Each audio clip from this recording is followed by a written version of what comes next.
ओम शांति। 28 मार्च 2023 प्रातः मुरली बाप दादा मधुबन। प्यारे प्यारे मीठे मीठे बाबा हम बच्चों से कहते हैं, मीठे बच्चे, अभी ये पुरानी दुनिया बदल रही है, इसलिए इससे प्रीत नहीं रखनी है। नए घर स्वर्ग को याद करना है। प्रश्न: सदा सुखी बनने की कौन सी विधि बाप सभी बच्चों को सुनाते हैं? उत्तर: सदा सुखी बनना है तो दिल से एक बाप का बन जाओ। बाप को ही याद करो। बाप कभी भी किसी बच्चे को दुख नहीं दे सकते। स्वर्ग में कभी किसका पति किसका बच्चा मरता नहीं। वहां ये अकाले मौत का धंधा नहीं होता है। यहाँ तो माया रावण दुखी बनाती रहती है। बाबा है दुख हरता सुख करता। गीत है, दुखियों पर कुछ रहम करो माँ बाप हमारे। ओम शांति। ये वही माता पिता फिर से सदा सुखी बनाने के लिए राजयोग सिखला रहे हैं।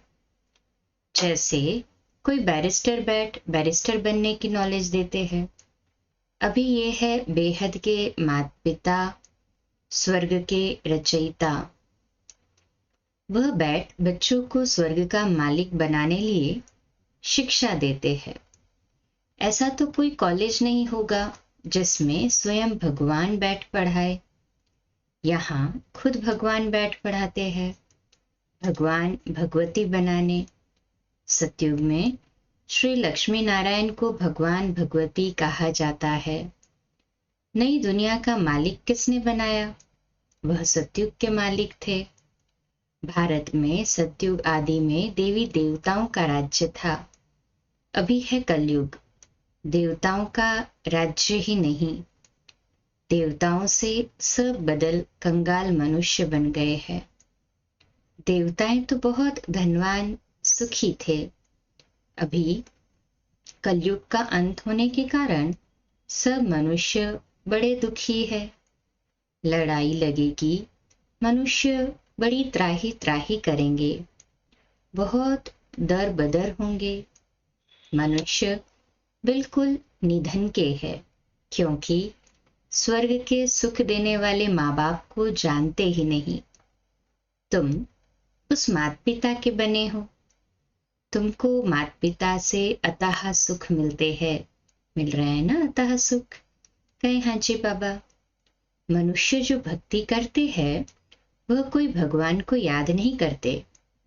भगवान को तो पत्थर ठिक्कर कुत्ते बिल्ली में ठोक फिर अपने को भगवान समझ बैठे हैं। कह देते हैं सब में भगवान विराजमान है। पतितों में भगवान को विराजमान समझना तो ग्लानि हुई ना। परंतु ये भी ड्रामा में मनुष्य को बाबा कहते हैं ये भी ड्रामा में मनुष्य को भूल तो करनी ही है और बाप को आकर अभूल बनाना है। मनुष्य को पता ही नहीं पड़ता भगवान तो एक होता है, हजारों थोड़ी होंगे। लौकिक बाप तो बहुत है, वह तो जानवरों के भी होते हैं, परंतु सबका सदगति दाता पतित पावन एक है। तो वह बाप आकर बच्चों को पढ़ाते हैं भविष्य के लिए, भगवान भगवती बनाते हैं। अब सिवाय परमपिता परमात्मा के भगवान भगवती कौन बना सकते? जबकि वह बाप है तो माता बिगर सृष्टि कैसे रचेंगे? भारतवासी गाते हैं, तुम भी भक्ति मार्ग में चिल्लाते थे, तुम माता पिता, तुम्हारी कृपा से सुख घनेरे मिलते हैं, इसलिए हम भक्ति करते हैं। किसकी भी भक्ति करते हैं तो समझते हैं हम भगवान को याद करते हैं। सन्यासी भी साधना करते हैं, परंतु किसकी साधना करते हैं वह नहीं जानते। रावण मत पर सब भूल गए हैं, तो फिर बाप क्या करे? इतना दुखी कंगाल होना ये भी ड्रामा में है। बाप आकर बच्चों को फिर से स्वर्ग का मालिक बनाते हैं। स्वर्ग का मालिक बनाने वाला है पारलौकिक माता पिता, नर्क का मालिक बनाने वाला है रावण, तो उस रावण पर अब जीत पानी है। अभी तुम माया जीत जगत जीत बनते हो। तुमको कोई पुरानी दुनिया में थोड़ी राज्य करना है। माया पर जीत पाकर फिर स्वर्ग में राज्य करना है।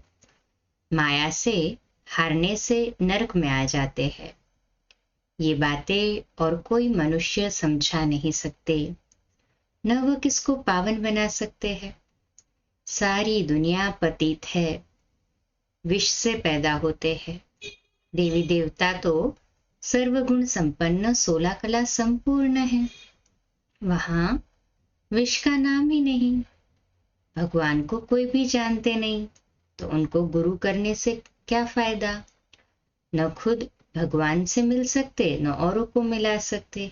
दूसरों को भी तो नहीं पता ना, जिसको गुरु समझते तो भगवान कौन है, कहाँ रहते हैं। बाबा कहते आत्मा परमात्मा अलग रहे बहुकाल, तो फिर मिलाने वाला भी वह परम पिता परमात्मा चाहिए ना। वह ये भी नहीं समझते कि नाटक अब पूरा होता है। ये ड्रामा जो सतयुग से लेकर कलयुग तक चलता है, उनको रिपीट होना है। इस ड्रामा की नॉलेज को समझने से तुम चक्रवर्ती बनते हो। तुम जानते हो 84 जन्म हम कैसे लेते हैं। यह है लीप युग, पुरुषोत्तम युग। इसमें यह अंतिम जन्म है। अब बाप का बनना है। बाप कहते हैं, हे बच्चे तुम मेरा बनो। कहते भी हो, हे परमपिता परमात्मा। लौकिक बाप को तो ऐसे नहीं कह सकते, तो अब पारलौकिक बाप कहते हैं, मैं आया हुआ हूँ। बाकी ये काके चाचे आदि सब तुम्हारे खत्म होने हैं। ये पुरानी दुनिया बदल रही है। सामने महाभारी महाभारत लड़ाई भी खड़ी है। ये अनेक धर्म विनाश होने हैं। ये है पुरानी दुनिया जिसमें अनेकानेक धर्म हैं। सतयुग में होता है एक धर्म, तो अब ये दुनिया बदलनी है, इसलिए इनसे प्रीत नहीं लगानी है। लौकिक बाप नया मकान बनाते हैं, तो बच्चों को दिल में नया मकान ही याद पड़ेगा, न कि मकान तैयार होगा फिर हम नए मकान में बैठेंगे, पुराना तोड़ खलास कर देंगे। अभी सारी दुनिया का विनाश होना है। बच्चों में साक्षात्कार, बाबा कहते बच्चों ने साक्षात्कार भी किया है। कैसे आग लगती है, मूसलधार बरसात पड़ती है, समुद्र आदि कैसे उछलते हैं, ये सब साक्षात्कार किए हैं। बाबा बंबई में जाते हैं तो समझते हैं ये बंबई पहले थी नहीं, एक छोटा सा गांव था। अब समुद्र को सुखाया है।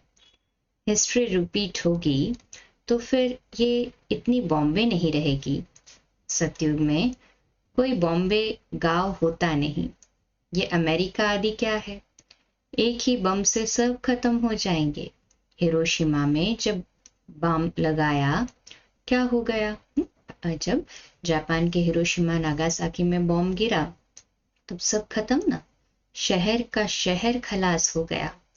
तो वो एक बम था, अभी तो ढेर बम बनाए हैं।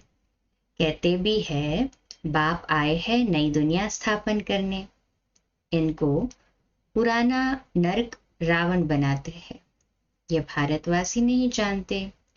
माया ने सबको गोदरेज का ताला ऐसा लगा दिया है जो खुलता नहीं। मनुष्य कितने दुखी है। भले साहूकार सुखी है, परंतु बीमार रोगी तो बनते हैं ना। आज बच्चा जन्मा, खुशी हुई, फिर बच्चा मरा तो दुख हुआ। विधवा बन रोते रहते हैं। इसको कहा जाता है दुखधाम। भारत सुखधाम था, अब पुरानी दुनिया दुखधाम है। फिर बाप सुखधाम बनाते हैं। बाप कहते हैं अब वर्षा लो, तो जरूर याद भी उनको करना पड़ेगा। और सभी देह के संबंध दुख देने वाले हैं। अभी तुम समझते हो एक बाप बिगर सुख देने वाला तो कोई है नहीं। कहते हैं बाबा हम आपके वही बच्चे हैं जिनको आपने स्वर्ग का मालिक बनाया था। अभी हम दुखी है। आप तो रहम दिल हो ना। दुखी है तब तो पुकारते हैं। सतयुग में सुखी हो जाएंगे तो वहां कोई भी नहीं पुकारेंगे। दुख में सब याद करते हैं, परंतु भगवान किसको मिलता ही नहीं। समझो, भक्त हनुमान को याद करते हैं। अच्छा, हनुमान कहाँ रहता है? हनुमान के पास तुमको कहाँ जाना है? मनुष्य भक्ति करते हैं मुक्ति व जीवन मुक्ति धाम में जाने के लिए। हनुमान व गणेश आदि को याद करने से तुम कहाँ जाएंगे? उन्हों ठिकाना कहाँ है? उनसे तुमको क्या मिलना है? ऐसे ऐसे क्वेश्चंस पूछो, बाबा कहते हैं। तो कहेंगे कुछ पता नहीं। बाप समझाते हैं, सृष्टि में सुख देने वाला एक ही मैं हूं। ऐसे नहीं भगवान ही सुख देते, भगवान ही दुख देते। वही बच्चे देते हैं तो सुख होता है, बच्चे छीन लेते हैं तो दुख होता है। ऐसे तो नहीं ना वो छीन लेते। बाबा कहते, तो बाप कहते हैं हम तो सदैव सुख देते हैं। तुमसे सुख माया छीनती है। सतयुग में ऐसा होता नहीं जो बच्चा मर जाए व किसका पति मर जाए। यहाँ इस मायावी दुनिया में कभी किसका बच्चा कभी किसका पति मरते ही रहते हैं। ये धंधा स्वर्ग में नहीं होता है, यहाँ तो नर्क है। अब बाप कहते हैं अगर सदा सुखी बनना चाहते हो तो बाप के बनो। अभी तुम्हारी आत्मा और शरीर दोनों ही तमो प्रधान है। ऐसे नहीं कि आत्मा निर्लेप है, आत्मा में ही खाद पड़ती है। इस कारण जब जेवर भी आयरन एजेड बन पर, हम बाबा कहते हैं इस कारण अब जेवर अर्थात शरीर भी आयरन एजेड बन पड़े हैं। अब फिर तुम गोल्डन एजेड बनने लिए नॉलेज ले रहे हो। बाप आकर अमर बनाए अमरपुरी में ले जाते हैं। यहाँ तो मृत्यु लोक है। गीता में भी अक्षर है, अमरपुरी में आदि सनात, हाँ बाबा कहते हैं अमरपुरी में आदि मध्य अंत दुख नहीं होगा। मृत्यु लोक में आदि मध्य अंत दुख है। ऐसे दुखधाम को भूलना पड़े, सुखधाम और शांति धाम को याद करना है। हम सुखधाम जा रहे हैं वाया शांति धाम, जहाँ के हम रहवासी हैं। ये भी स्वदर्शन चक्र हुआ ना। अपने बाप और स्वीट होम को याद करना है। कन्या बाप का घर छोड़ ससुर घर जाती है तो गाते हैं ना, पियर घर से चले ससुर घर। तो तुम्हारा ये है ब्रह्मा का पियर घर। अब तुम स्वर्ग ससुर घर जाएंगे, वहां सुख ही सुख है, वहां यहाँ है दुख। कन्या भी घर छोड़ती है सुख के लिए, परंतु वहां उनको पतित बनाए दुखी बनाया जाता है। अभी बाप समझाते हैं मैं तुमको एकदम नैनों पर बिठाकर स्वर्ग ले जाने लिए आया हुआ हूं। सिर्फ मुझे याद करो, वहां तुमको कोई दुख नहीं होगा।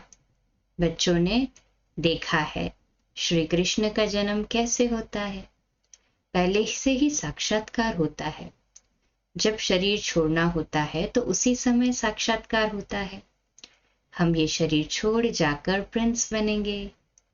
बस आत्मा शरीर से निकल जाकर गर्भ महल में बैठ जाती है। बच्चा पैदा होते समय कोई तकलीफ नहीं होती।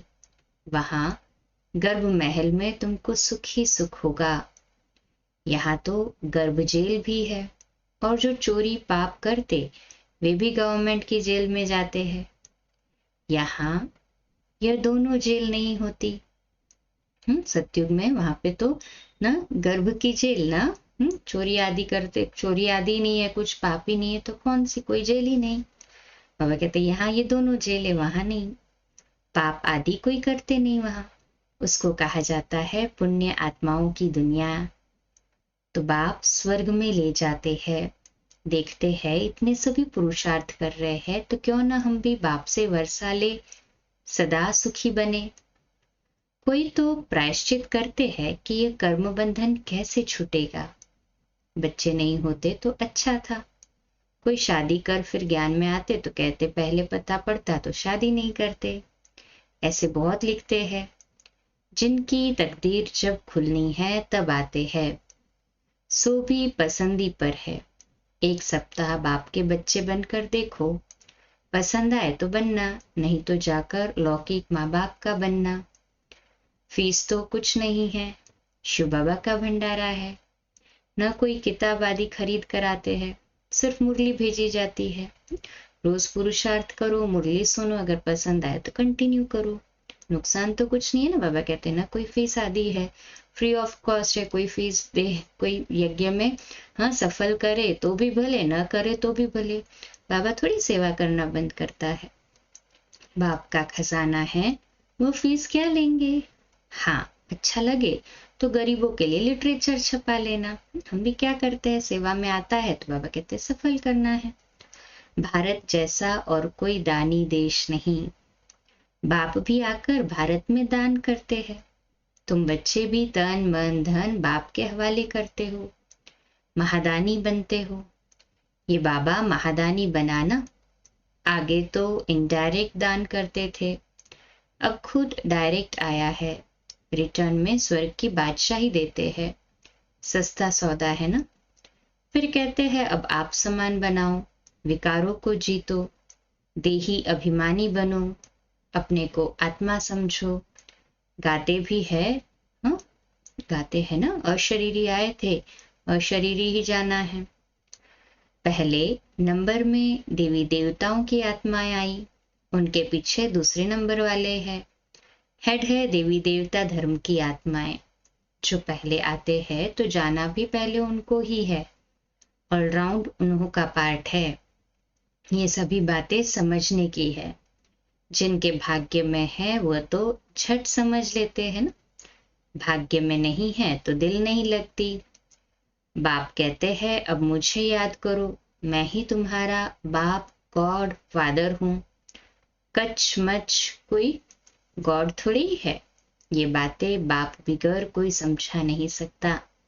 अच्छा, मीठे मीठे सिकिलदे सर्विसेबल बच्चों प्रति माता पिता बाप दादा का याद प्यार और गुड मॉर्निंग। रूहानी बाप की रूहानी बच्चों को नमस्ते। हम रूहानी बच्चों की रूहानी माता पिता बाप दादा को याद प्यार गुड मॉर्निंग और नमस्ते। वाह बाबा वाह, शुक्रिया बाबा शुक्रिया।